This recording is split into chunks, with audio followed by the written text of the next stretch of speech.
En marge du forum italo-congolais sur la promotion des échanges entre artisans et PME déroulé à Rome, en Italie, la délégation congolaise conduite par Jacqueline Lydia Mikolo, ministre des Petites et Moyennes Entreprises et de l'Artisanat, a visité les installations de la société ENI et de l'incubateur Joule.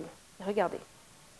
La délégation congolaise, ayant participé à la première édition du forum italo-congolais sur la promotion des échanges entre artisans et PME, ne cesse d'aller de rencontre en rencontre des acteurs et sociétés opérant dans les PME en Italie.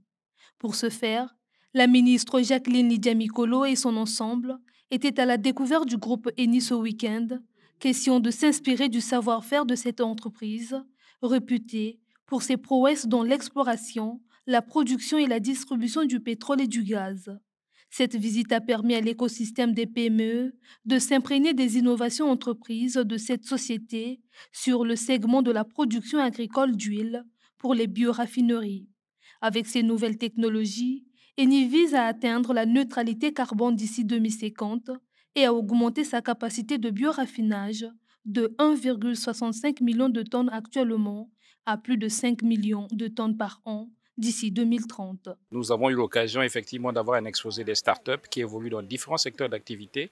Et c'était intéressant parce que l'engagement de Madame la ministre Lydia Mikolo, conforme aux instructions du chef de l'État, c'est d'arriver à transposer un modèle en réalité efficace pour développer tout type d'activité. Et il faut rappeler que l'engagement climatique du chef de l'État, aujourd'hui, ne souffre d'aucune ambiguïté. Nous avons bien vu, ils nous ont projeté le modèle de l'école d'excellence Toyo, qui concentre un certain nombre de formations qui répond aux contraintes climatiques. Donc, c'est tout un engagement, c'est toute une démarche et toute une action qui nous a emmenés ici en Italie. C'était intéressant avec les partenaires italiens qu'on travaille à ficeler un projet d'accord de manière à ce qu'on transpose un peu l'expertise italienne au niveau de Brazzaville. De cette visite guidée, la ministre des PMEA découvre également l'incubateur Joule, une structure spécialisée dans la formation entrepreneuriale dont le Congo est déjà prêt à prendre pour modèle. Joule, qui est un incubateur, le FIGA, dans le process d'incubation, va ici profiter et s'inspirer de cette expérience que nous venons de voir afin de consolider et aussi de construire son propre modèle.